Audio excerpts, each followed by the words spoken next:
Hello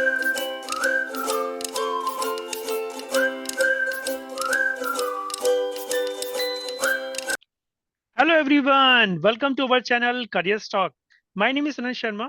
I'm an Agile consultant based in Netherlands, and at CareersTalk we invite various Agilists around the world to share their valuable experience with all of us. And today to help us with our interview session, we have Linda with us, joining us from Germany.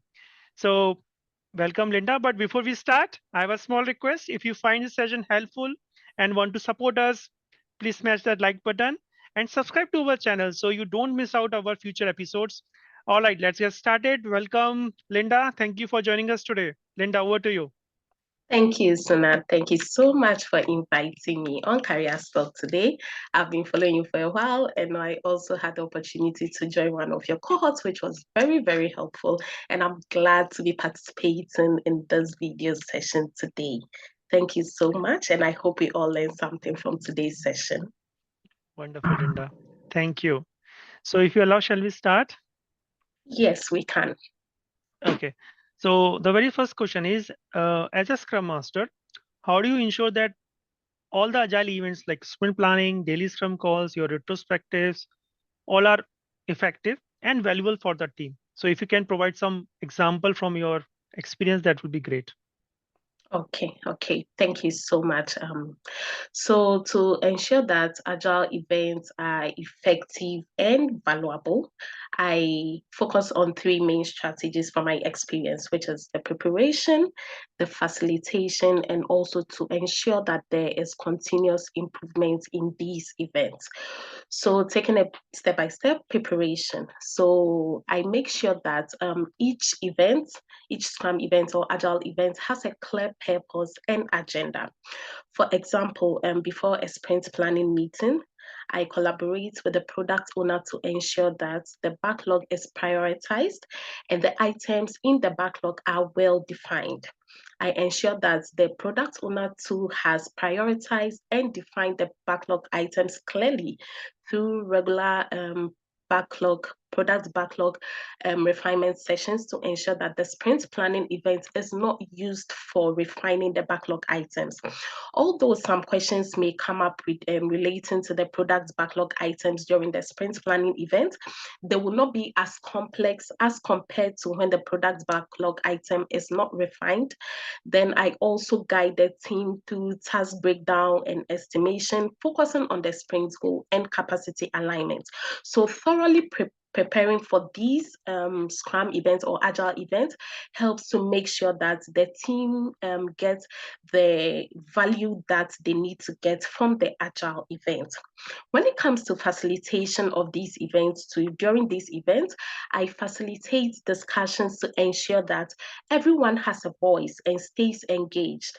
For example, in daily Scrum, I encourage team members to share updates and keep the focus on trying to identify the impediments that they may be facing to allow for quick problem solving.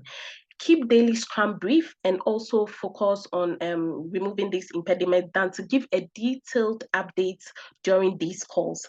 I remind the team members to keep the discussion very relevant towards the sprint goal.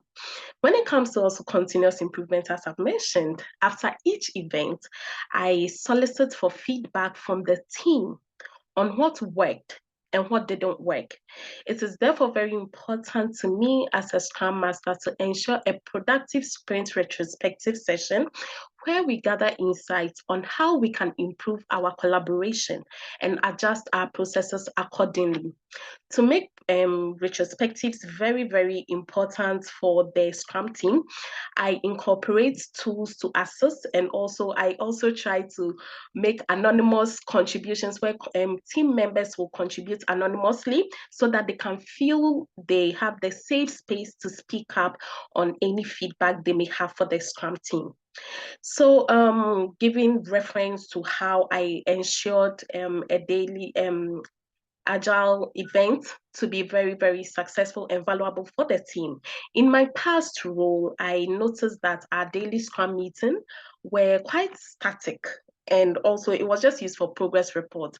The team members were not getting the value that they needed from the daily Scrum. So I noticed that as a Scrum Master, I needed to do something about it to make sure that the daily Scrum was just not used as a status report, but rather the developers find the resource that they need from the Scrum, from the daily Scrum. So what I did was that I incorporated different outlines for the developers that they can use during this daily Scrum calls. So some of the outlines that I gave was achieving the planned set of questions that I gave to the developers. So in this set of questions, it reminds the team how important it is to achieve the sprint goals. And some of these questions include, how will you help us move forward on the plan today? And on a scale of 1 to 5, how confident are you that we will complete all the work in the backlog? So these questions help them to have an idea on what they are discussing during the daily Scrum call. Another set of questions that I also gave to, I introduced during the daily Scrum call was exploring knowledge, where it helps the developers to discuss knowledge sharing between themselves. This include, what resources did you access yesterday for your work, and what is getting in the way of your work. These changes brought about an improvement during this daily Scrum call, and I realized that the developers were benefiting very most from the daily Scrum call on a regular. Thank you, Sunan. That's it from my end. Wonderful, Linda, for that elaborated answer. I think you sum up pretty well. That's great. Okay, let's move on. So the next question is, if you discover that a critical sprint goal is at risk due to sudden change in the project scope, so how would you handle this situation with the team and with the other stakeholder? Linda? Okay, so what I would first do as a Scrum Master is to understand the change. So by doing this, I identify how the change in the project scope affects the sprint backlog and how it aligns with the project vision and roadmap. Understanding this change helps to also identify the root cause and also help to map the solutions for the current situation. So what I will also do is to assess the impact on the sprint goal. What's the change in the project scope, the impact that it has on the sprint goal? Can the sprint goal go ahead with these changes that has been made? If this is the case, if this is the case that the sprint goal can go ahead, I will then urge the Scrum team to commit to the end of the sprint. In the process of going ahead with the sprint goal, and with the current changes, I will facilitate discussions and to also try to modify the sprint plan to accommodate the change. Also, I would have discussions with the product owner to also explore options on how to accommodate the current sprint with the change of the project scope. Some options that can be discussed and deliberated upon will be to reprioritize the sprint backlog. If it's possible, we may replace lower priority items with new high priority work, staying aligned with the sprint goal.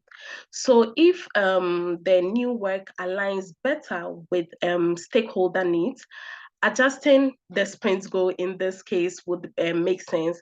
However, this has to be done by when we have discussed with the stakeholders and the Scrum team thoroughly, by identifying how we would be able to go ahead with this project scope.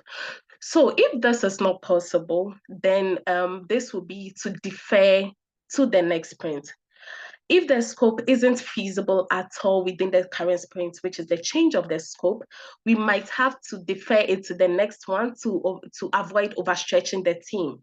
If the sprint goal will be impacted by the change in scope, we let the product owner know and then present to him the options that we have discovered as a Scrum team, as the PO is the only one that can cancel a sprint when the sprint goal becomes obsolete. This will be at the sole discretion of the product owner. Finally, as a Scrum Master, we collaborate as a Scrum team to inform the stakeholders on the changes that have occurred in the sprint. This will keep the stakeholders informed and not wait till the end of the sprint review to discuss the effects that the changes had on the sprint goal and make this work of the Scrum team visible to all involved people. Thank you, Sunand. That's it on my end. Wonderful, Linda. Great for that. Wonderfully explained that answer. Wonderful. Let's move on. So the next question is again very important and most tricky. That how do you going to measure the success of a Scrum team? So if you have any specific matrices to find out, that how you are going to evaluate the team performance and how you are going to use these matrices to drive improvement. So yeah, it's a bit tricky. So yeah, over to you. Thank you, Sunand. It's very important that the success of Scrum team is measured in several ways, and the ones that I will list is what I use in my Scrum Master role. So the one I find quite important in my role as a Scrum Master is burn up chart. So a burn up chart shows the total amount of work to be done and how much has been completed. It also shows how close the team is to finishing the work. And the advantage or the reason why I find this metric valuable is the inclusion of a scope line in the chart. The presence of a scope line shows a clear representation when there is a scope change in the project. It is also advantageous for me because it helps to assess team performance on large projects where during large projects there is likelihood for the scope to change during the project. The next metric that I find important is team velocity, which helps to track the amount of completed work from sprint to sprint. So velocity works by adding the total number of story points completed by the team at the end of the sprint. Only story points that meet the definition of done criteria set by the team are taken into calculation. I find this particular metric very valuable because it helps in sprint planning forecast. In sprint planning, it assists my role as a Scrum Master to know how much the team can realistically commit for the sprint. It also helps in estimation to also find the Scrum team's potential. For example, when developers commit to user stories during the sprint, the output of completed user stories helps you to identify the potential on how easy or challenging it is for the Scrum team to complete their user stories. This will also lead to the ability of the Scrum Master to make prediction on project completion. Then one other metric I find important is the sprint goal success. And this is embedded. So this particular metric is embedded at the end of the sprint and helps to boost the team's morale or happiness.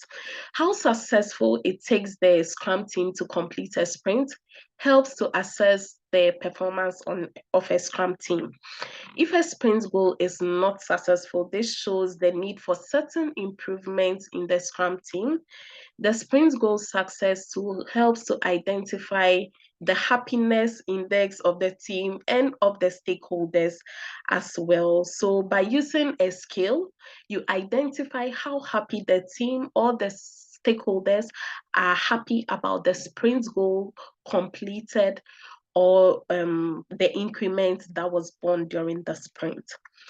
So the second part of the question, I realized the question were in two parts. So the second part of the question is how I use these metrics to drive improvement.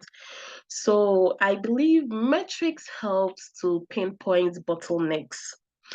It helps to highlight issues that a Scrum team may be facing before they become actual problem that will hinder the progress of the Scrum team. For example, when you identify that the team velocity or the Scrum team velocity is low, it helps you to find why this is happening and the ways that you'll be able to ensure that the Scrum team's velocity is at a standardized measure where they wouldn't be undervalued and over being committed to so many things in a sprint. Also, metrics helps to find the root cause of problems. By relying on metrics, you tend to look for trends over time. If a metric shows a consistent pattern, you dig to find why this is continuously happening, and then it helps you to identify the root cause of why a Scrum team may be underperforming or why a Scrum team may be under so much stress in a sprint. For example, let's say during a sprint, during over time, metrics showed that defect rates are quite high. You would investigate whether is this due to certain specific processes on the Scrum team's part, is it due to resource allocation, or the Scrum team need further training to ensure that defect rates are low. Then also metrics helps to highlight areas that require immediate attention and improvement, and can also help to identify inefficiencies or quality issues on the products being developed. Overall, I would also like to add that as a Scrum Master, I try to not rely on only one metric to identify my Scrum team's progress, but also I try to use a combination of other metrics to help me to better assess my team progress. Thank you, Sunan. That's it from my side. Great, Linda. You are just hitting six on every ball. Wonderful.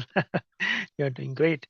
Okay, so let's move on. The next question is, how do you make sure that everyone get a chance to speak and their to share their feedback during a sprint review when we have all the stakeholders around?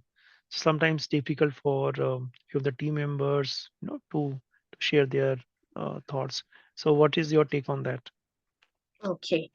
So what I do is before the sprint review, I work with the product owner to outline the specific goals of the session. So this includes identify which features or increments that may need a feedback and any areas where the team guidance would be particularly valuable. Then one important thing I also do is to send an email to the stakeholders and to the Scrum team to remind and invite them for the sprint review and also include an agenda. So the reason why I do this as a Scrum Master is because it allows the stakeholders and the Scrum team have an idea of the agenda for the session, and then also help to shape the conversation around the priorities, which would help to increase the overall sprint engagement during the sprint review. And then during the sprint review, during the actual sprint review, I employ other tools and resources to gain feedback from stakeholders. I use tools like, I think that's quite known, Mentimeter, to help gather feedback on the increment.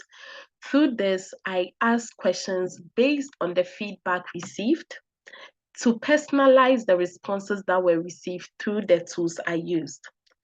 Also, I try to ask open-ended questions and not questions that just give a yes or no, but rather questions that would help to spark up more conversation during the sprint review to avoid ambiguity. For example, instead of asking questions like, do you like this feature? Which would automatically bring yes, no.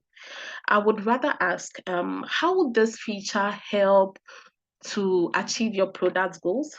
So asking this kind of question would help to bring up conversation during the sprint review to instigate feedback that will be received. Then one thing I like to do also is that during the sprint review, I ensure that I am not the only one collecting the feedback that is received. I try to point to other members on the Scrum team to write down the feedback with me so that things that I was unable to capture during the sprint review, which may be quite important to the Scrum team, maybe another team member would be able to notice that, because these are different minds writing down the feedback or capturing the feedback that is being collated during the sprint review. So not being the only one taking feedback during sprint review session helps me to know if I miss out on something, then the other team member writing it down may notice it and can help the Scrum team to effectively gather feedback overall. Thank you, Sunand. Wonderful, Linda. Great. Let's move on. So, how would you use DevOps to improve the teamwork between the developers and the operation teams during a project? If you have any experience on DevOps, please. Okay, thank you. So with DevOps, there are several principles that exist, but for the purpose of this interview, I think I would highlight on 4 principles, and these are collaboration between the development and the operations team during a project, automation, continuous integration and delivery, monitoring and feedback are some of the principles that assist to enhance collaboration between the development and the operations team. So relying on collaboration, as a Scrum Master, I ensure that the development and operations team work closely from the early stages of planning and design through development, testing, deployment, and monitoring. This includes a close collaboration during Scrum events. For example, the sprint planning, where both teams are present to discuss the plan for the next sprint. Collaborating between the development and operations team helps each team to understand the other challenges and then leverage combined expertise and work towards shared objectives like faster delivery, increased reliability, and enhanced scalability. Then through automation, I coach Scrum teams by encouraging the teams to automate repetitive tasks, streamline workflows, and minimize manual errors. This then leads to the continuous integration and continuous deployment pipelines to build, test, and deployment processing, reducing errors and accelerating release cycles. I also facilitate the discussions between the development team, quality, and operations to ensure environment consistency to address discrepancies that may arise between the development staging and production environment. I also support DevOps by emphasizing on cross-functional skills, by fostering an environment where team members can expand their knowledge beyond their primary roles. I support knowledge sharing by breaking down the traditional barriers of independent role that this person is assigned to this, and also allowing the team members to develop a more comprehensive understanding during the delivery pipeline. So for instance, in a DevOps setting, I organize a skill sharing session where developers learn about maybe infrastructure and deployment practices, whilst the operations team too will get insight into coding and also maybe agile methodologies, so they are able to easily adopt an agile mindset. I also encourage pairing and cross training to help team members build familiarity with various stages of the pipeline. This continuous exchange empowers the Scrum team to contribute more broadly and also promotes a culture of shared responsibility and strengthens the team ability to deliver high quality, reliable software. Thank you, Sunan. That's it from my side. Thank you, Linda, for that. Okay, let's move on. So next question is on retrospective. So let's assume that during a retrospective, if your team is frustrated with any specific process or with specific, person or with anything like that. So how do you guide the discussion to understand their concerns and work toward finding the solution? So when team express frustration on with a tool or a process that they are facing, it's very essential that as a Scrum Master, you create a safe space for discussion and you guide the team towards actionable solution. And also in our primary role as a Scrum Master, it is also our responsibility to remove impediments that the Scrum team is facing. So with at the moment this is brought to the Scrum Master attention, it is a priority to ensure that um, this is attended to. So what I would do is I start with acknowledging the concern and frustration of the team members. This sets a tone of respect and openness that would reassure the team member that their feedback or the information given is quite valuable and it is not undermined. So after that, what I'll do is I bring this to the attention of the Scrum team, and then we discuss or gear the conversation to help us to find what the cause of the problem is, or of the tool, what the cause is for the tool or the process that is frustrating the team. So this is done to encourage the team members to share examples of how this processes or this tool is trying to affect the work that they do on a daily basis. So questions that I can ask is like, can you walk me through, or can you walk the Scrum team through a recent scenario where this tool or this process slowed you down, or where it's hindered your work in a way?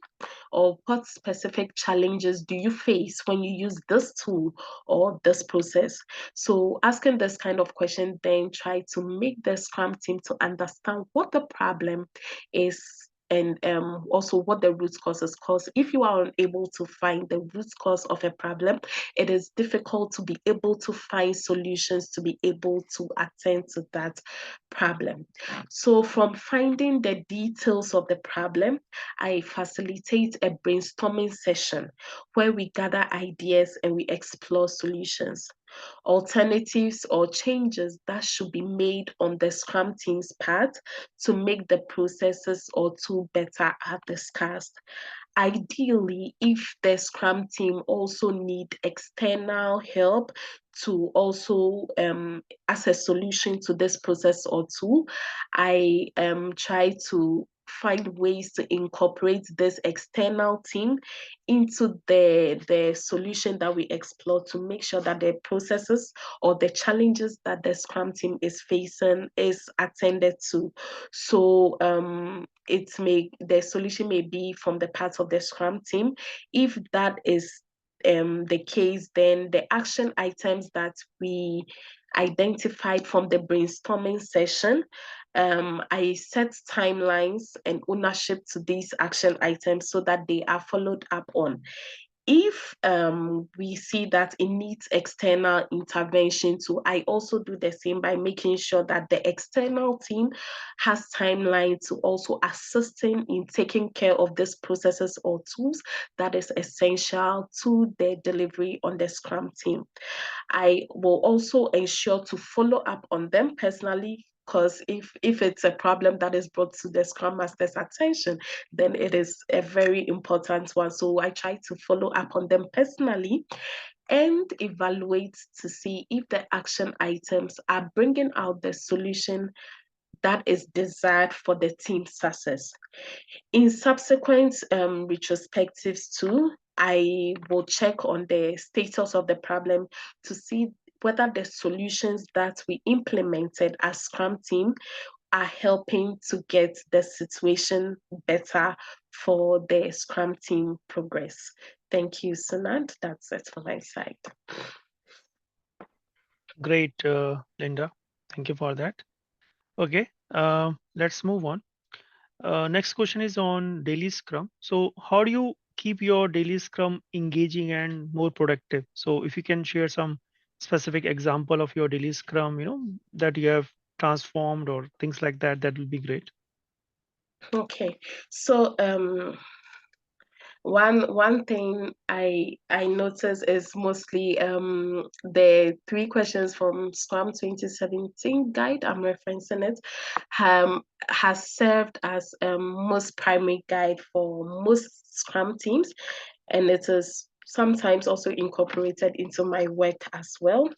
So those the 3 questions: what did I do yesterday? What will I do today? And are there any impediments? And these techniques, these 3 questions, have been found to be quite productive for most teams to highlight their progress during the sprints. However, other ways that I make the daily Scrum in my team engaging and effective is the use of walk the board technique. I find it very productive. So this technique emphasizes tracking the total work remaining in the sprint backlog to gauge the progress towards achieving the sprint goal.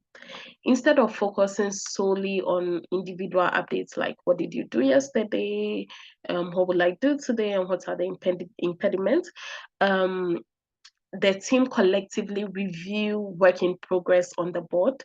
This method can be done by using 3 steps from my experience. So first, you review every work in progress.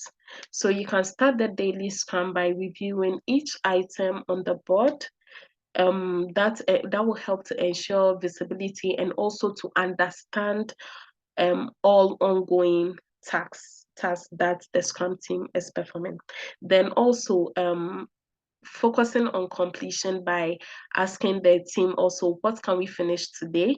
Then this question redirects the attention towards completing tasks rather than starting new ones. Then also it helps to promote early value delivery on the Scrum team. Then addressing blocked issues. If there are any issues that are found in the blocked session on the board, you prioritize on blocking them and asking the Scrum team what assistance or what help they need to address these blocked issues that is showing on the board, and it helps to bring about workflow efficiency. Another technique I find important is focus on the goal.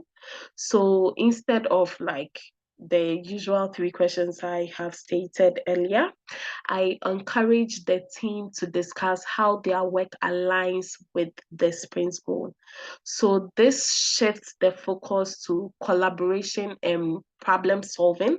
So people would be free to talk about maybe any challenges that they may face with the sprint goal in mind, rather than just reporting, okay, I did this yesterday or that. But if the discussion is surrounded on focus on the goal, then it brings about more collaboration and how to solve problems that the Scrum team is facing than reporting.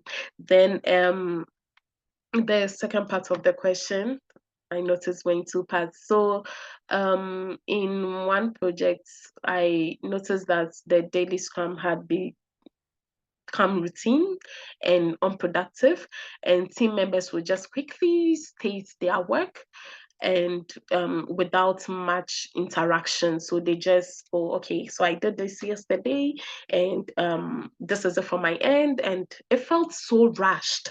and it lacked quite real engagement between the Scrum team. And what I did to transform this daily Scrum meeting was that I used the board, and then whoever is responsible for a task on the board, they share their status and then their work progress, and also any challenges or impediments they may be facing, they discuss it. So on the board, this is responsible on the board that we use as a Scrum team. This is responsible. They give real-time updates and then show the progress that they are achieving. And also, what I did to ensure collaboration within the Scrum team was that I rotated the facilitator role weekly or daily if possible.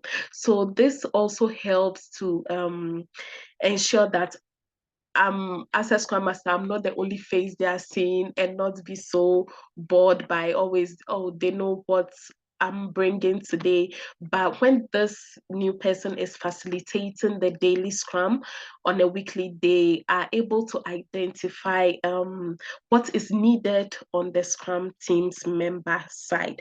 Then also, I also ensure that I use time token. As we know, the daily Scrum is quite limited, to ensure that no one overuses the time assigned to the daily Scrum, and everyone is able to share an input in the daily Scrum meeting. So not one person would take over the entire conversation and not give other developers the platform to discuss what their status is towards achieving the sprint goal.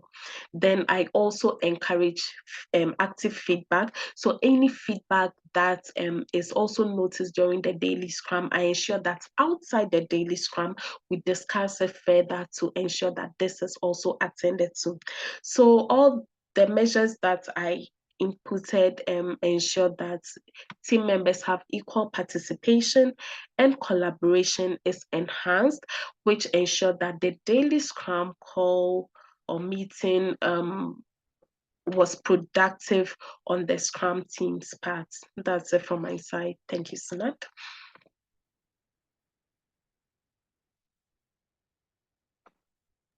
Okay, wonderful. Yeah, great. Okay, so let's move on. So let's say you are leading a project and the stakeholders want some regular updates, and they keep on pushing, but your team feels stressed by too much outside pressure. So how would you keep things clear for the stakeholders while you have to also protect your team from all this kind of stress? Okay. If I understood it correctly, I think it's trying to identify being transparent on the Scrum team's part, and Correct. also ensuring that the external interference is not being an impediment whilst the Scrum team is also Correct. be transparent. Okay.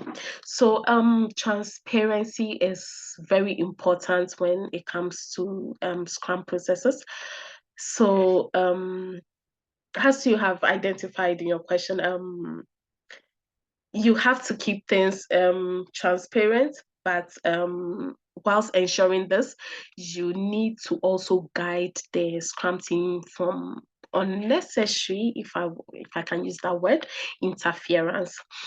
If this is not done, we will, for example, just have stakeholders always attending daily Scrum meetings, but that is not possible. That is why transparency exists. And also, Scrum team members also have the time for themselves. So, what I do as a Scrum Master is that I protect the team from external interference or pressure, is to create a clear communication channel. So, I establish structured channels for updates and feedback, like sprint review or status report.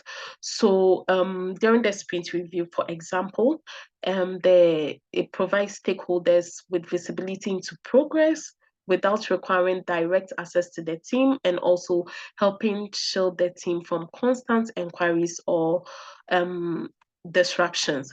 So also, if external stakeholders also have any challenges or information that they feel the Scrum team need to know, I ensure that these are also communicated to the product owner, where the product owner can then release this information to the Scrum team. So ensuring these clear communication channels helps to bridge the interference of external people in the Scrum team.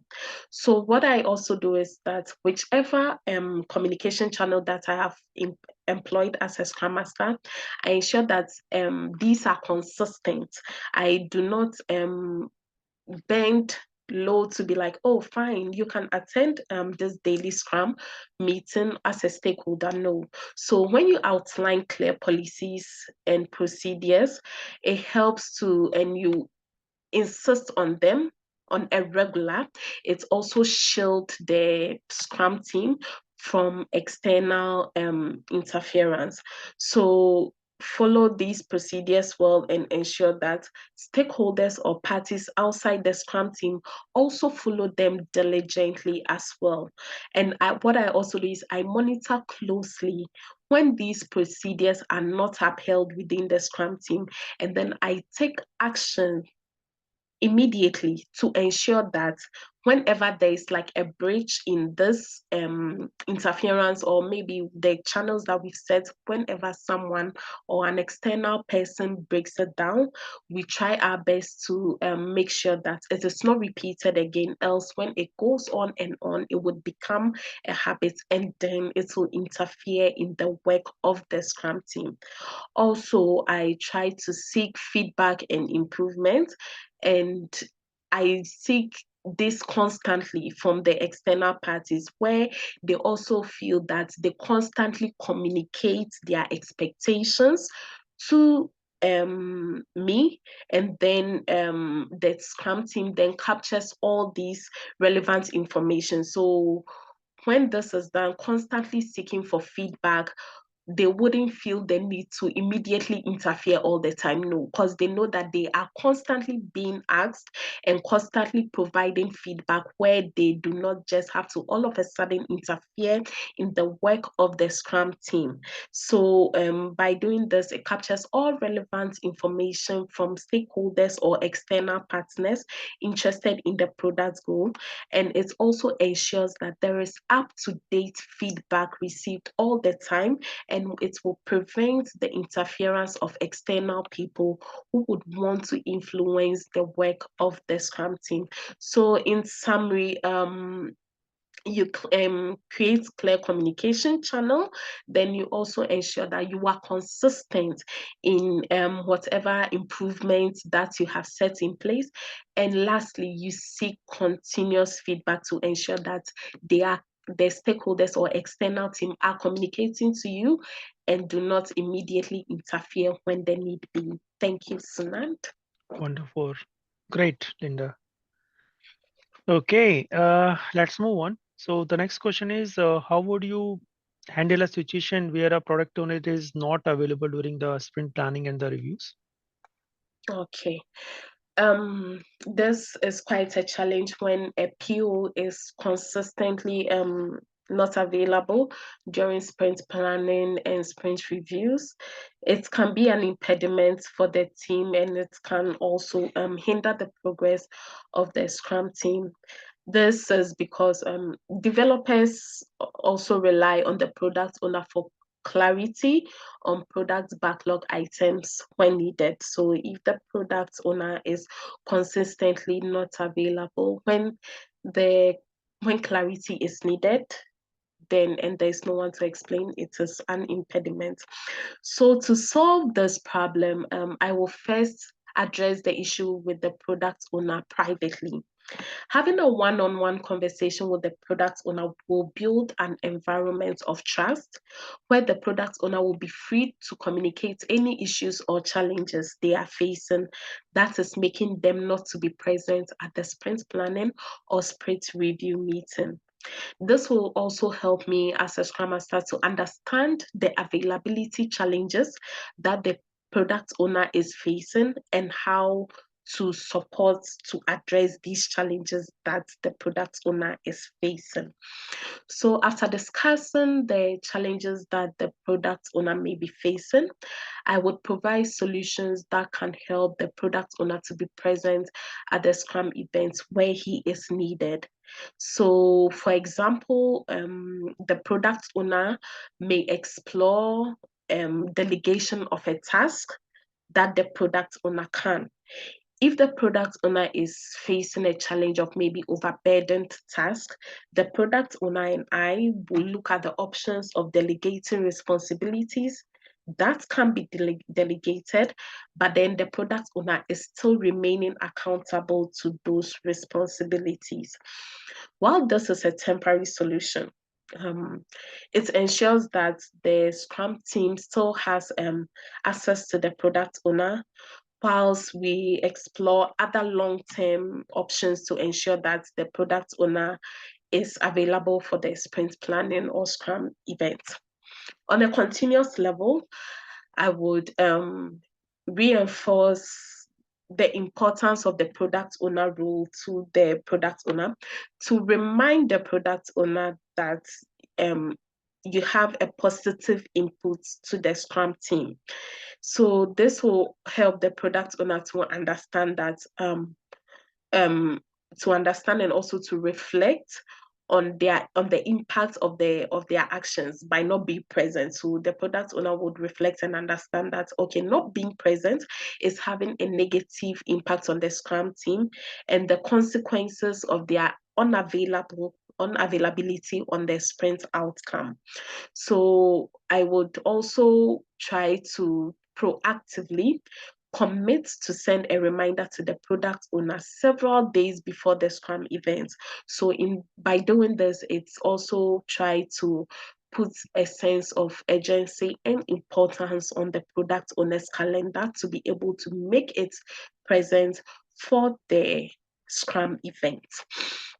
On the other hand, if the issue persists or there is no changes at all, what I would do is to escalate the issue to the next hierarchy on the organizational structure and then describe what the impact is on the Scrum team to avoid further diminishing of Scrum team progress, whereby by doing this, it will then help the next hierarchy to proactively take up further solution to identify this absence that the product owner is impacting on the team performance and product quality.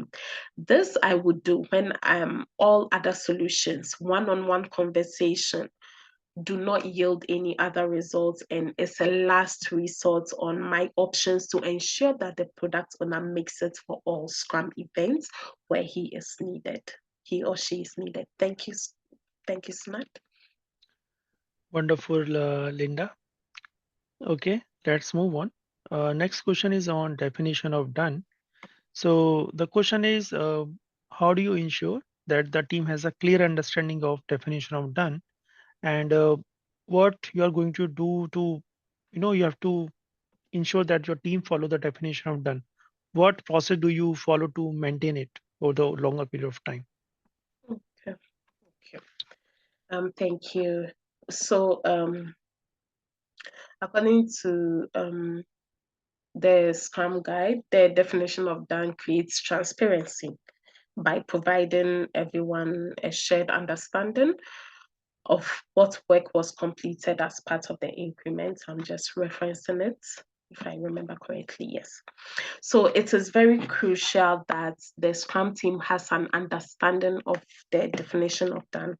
So what I do to ensure that the Scrum team define definition of done collaboratively if it is not part of an organizational standard.